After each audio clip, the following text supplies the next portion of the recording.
Guys welcome to home scientist creator. Guys आज हम लोग करेंगे विटामिन डी। तो इसकी सीरीज में हम लोगों ने विटामिन ए कर लिया था, तो हम लोग अब सीक्वेंस से करेंगे। तो इसके बाद वसा में घुलनशील विटामिन कीड़ा का इसका एक ट्रिक है याद करने की। जो वसा में घुलनशील विटामिन होते हैं उनको याद करने की ट्रिक है एक कीड़ा। तो के विटामिन के, ई और डी और ए, ये क्या होते हैं? वसा में घुलने वाले होते हैं। तो इसमें से हम लोगों ने विटामिन ए ये वाला पढ़ लिया है, इसको कंप्लीट कर लिया है। आज विटामिन डी करेंगे। तो आज विटामिन डी को करेंगे। तो देखते हैं कि विटामिन डी क्या होता है और कैसे मिलता है। तो विटामिन डी वसा में घुलनशील विटामिन है, पहले तो ये जान लेते हैं। उसके बाद विटामिन डी जो होता है इसके कई नाम होते हैं। इसको विटामिन डी भी कहा जाता है, सनशाइन विटामिन भी कहा जाता है, क्योंकि ये सूर्य की किरणों से हमें प्राप्त होता है। और रिकेट्स रोधी विटामिन भी कहा जाता है, क्योंकि विटामिन डी की कमी से रिकेट्स रोग हो जाता है। अगर विटामिन डी की कमी नहीं होगी तो रिकेट्स रोग नहीं होगा। एंटी रिकेट्स भी कहा जाता है, रिकेट्स को रोकता है। इसलिए इसका रासायनिक नाम जानते हैं क्या? इसका रासायनिक नाम, विटामिन डी का रासायनिक नाम होता है कैल्सीफेरॉल। तो गाइस ये रासायनिक नाम जरूर याद रखिएगा, ये बहुत इंपॉर्टेंट होते हैं और पूछे जाते हैं। और इसकी खोज क्या है? मैककोलम ने करी थी 1922 ईस्वी में। विटामिन डी की खोज मैककोलम ने करी थी। विटामिन ए की भी करी थी और डी की भी इन्होंने की 1922 में की। विटामिन डी के दो रूप होते हैं, पहला होता है विटामिन D3 और दूसरा होता है विटामिन D2 और दूसरा होता है विटामिन D3। तो विटामिन डी दो प्रकार से मिलता है, पहला विटामिन D2 और D3। D2 को ऑर्गो कैल्सीफेरॉल कहा जाता है और D3 को कोले कैल्सीफेरॉल कहा जाता है। जो D3 होता है वो विटामिन डी का सक्रिय रूप होता है, मतलब ये सक्रिय रूप में होता है और यही कार्य करता है। तो यह 7 डिहाइड्रो कैल्सीफेरॉल में परिवर्तित हो जाता है, और जब ये हमें मिलता है तो हमारे शरीर में जाके 7 डिहाइड्रो कैल्सीफेरॉल में परिवर्तित हो जाता है, तो हमें विटामिन डी इस फॉर्म में मिलता है। और विटामिन डी के प्राप्ति के स्रोत कौन कौन से हैं? तो विटामिन डी के प्राप्ति के स्रोत आइए देखते हैं। सबसे अच्छा स्रोत क्या होता है? सूर्य की किरणें। जो सूर्य की किरणें होती हैं वो विटामिन डी की प्राप्ति का सबसे उत्तम स्रोत होता है। इसके अलावा मछलियों के तेल में भी उपस्थित होता है।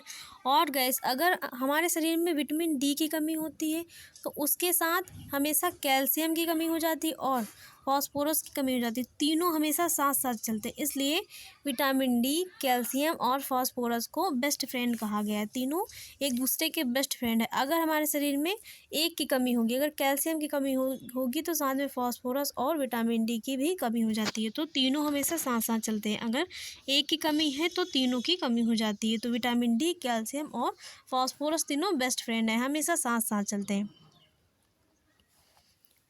और विटामिन डी की कमी के प्रभाव देखते हैं कि विटामिन डी की कमी के क्या प्रभाव पड़ते हैं और इसकी कमी से कौन कौन से रोग होते हैं। तो विटामिन डी की कमी से होने वाले रोग कौन कौन से हैं, आइएगा इस देखते हैं। तो विटामिन डी की कमी से होने वाले रोग हैं, एक मिनट, विटामिन डी की कमी से होने वाले रोग आइएगा इस देखते हैं। तो विटामिन डी की कमी से होने वाले बच्चों में देखा जाता है। तो बच्चों में कौन सा रोग होता है? रिकेट्स। बच्चों में रिकेट्स होता है, जो 3 से 8 माह के बच्चों में देखने को मिलता है। और जो बच्चे होंगे उनमें रिकेट्स होगा विटामिन डी की कमी से।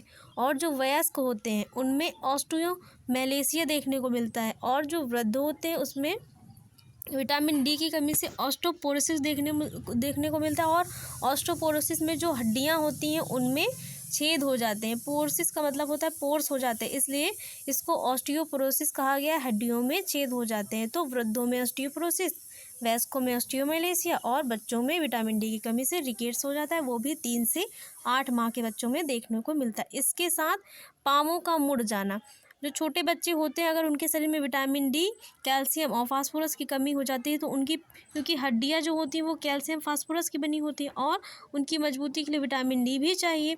तो जब विटामिन डी की कमी होती है तो साथ में कैल्शियम और फास्फोरस की भी कमी हो जाती है, जिससे जो छोटे बच्चे होते हैं अगर उनके शरीर में कमी हो जाती है तो उनके पाँव आपको कुछ ऐसे देखने को मिलते हैं, इस तरीके के। कुछ जो बच्चे होते हैं उनके पाँव कुछ इस तरीके के हो जाते हैं। देखा होगा ना कि कुछ बच्चों के पैर थोड़ा सा ऐसे मुड़े हुए दिखाई देते हैं, तो उसको कहा जाता है बो लेग। ये बो के तरीके हो जाते हैं, धनुष के तरीके से, इसलिए इसको बो लेग कहा जाता है। सिर का नरम होना, इसको कॉर्नियो ट्यूब कहा जाता है। तो कुछ बच्चे जब पैदा होते हैं तो उनके सिर का जो बीच वाला भाग होता है वो बहुत ही मुलायम, यहाँ पे जो सिर का ऊपरी भाग बीच वाला होता है मध्य में, तो वो बहुत मुलायम होता है।